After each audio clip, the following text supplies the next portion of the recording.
Hey gamers, in this video I'll be going over what are key bindings, how they can be useful, and my optimal configuration and the way I play.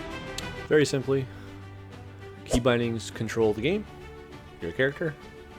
They're shortcuts for menus, allow interactions with other game units, and they are on a way to minimize the input of your character to gain the most output for every key press, and then one way to gain an advantage. I have you now.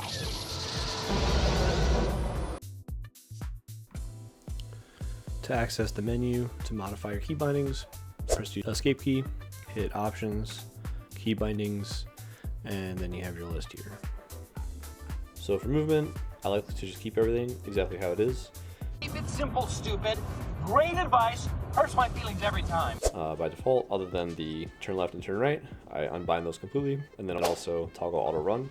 That is already my move forward, so I will just add alt, and it lets me move forward without holding anything down.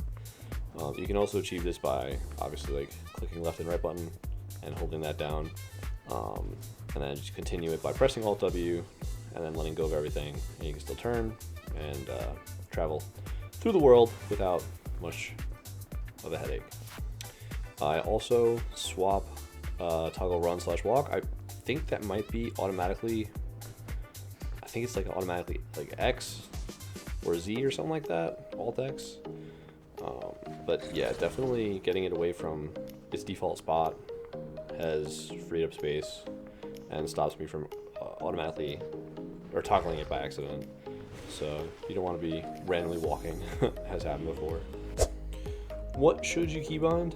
Honestly, you should probably have pretty much everything keybound to something. Redemption, usually I'm Paladin, I only play Ret in Arena. So having a Resurrection is really not crazy common, if ever. I actually don't even have it on this bar because I usually just play Soul Shuffle, so you can't even resurrect in there. Arguably it is bad to not have it on there at all, but I was trying to limit my buttons. Unless it's something you don't use often, you're not even going to remember what the button is anyway. So that's really the only time you wouldn't want something to be keybound, like the stances. I find just having control 1, 2, 3 is really simple.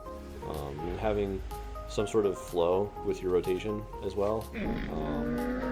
With a new character, I'll even do like 1, 2, 3, 4, 5 if that's the rotation of spells. So you kind of have that here. V is kind of like a good spot for like a 1 because it's like with my thumb, the first button that I press, and then V, and then 2, 3, 4. 1 is, I have stun on every other character on G, but for whatever reason, Paladin, I've just always had it on 1. I think that's maybe just something that I did since the beginning of the game. I just haven't broke that habit. But I have broken my habits with other buttons a lot. Like I used to have this on Alt D, now it's just E. Having it set up like an arcade game has really shifted my mindset in that like now I'm just pressing like one button for one input. So I don't want to have two buttons like for very important things. Like I don't want to have like my big cooldown on 2 buttons because it needs to be accessible, it needs to happen, it needs to be on cooldown. So in order for that to happen, I need to free it up a little bit. So that's why I have Ashes on R. The only one is maybe Rebuke, like kick. I would accidentally kick just reactively. You really want to kind of consider if you're going to kick or not, depending on like the spell that they're casting, or you know sometimes you're literally spamming it like as soon as they start casting anything, depending on the situation. But that one I do have gated by shift 3. That's something that I could probably put somewhere else, but it's like another bad habit. But it's also not ranged. So again, your ranged kick, I would have that like on caps lock for focus target. But I have hammer justice, which is the stun. I have that on caps lock. So that's another thing, like caps lock.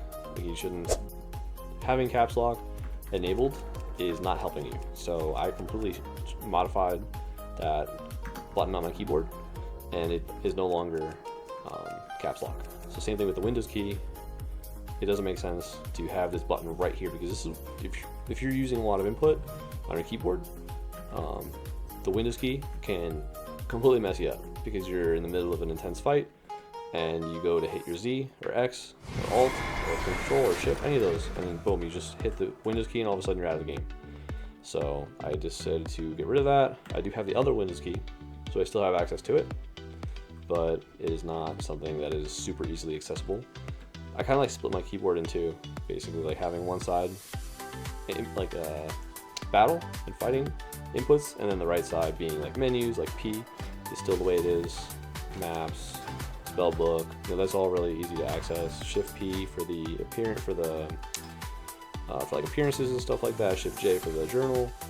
Yeah, none of that is different on my character. The only thing is really just the R, which usually is whisper.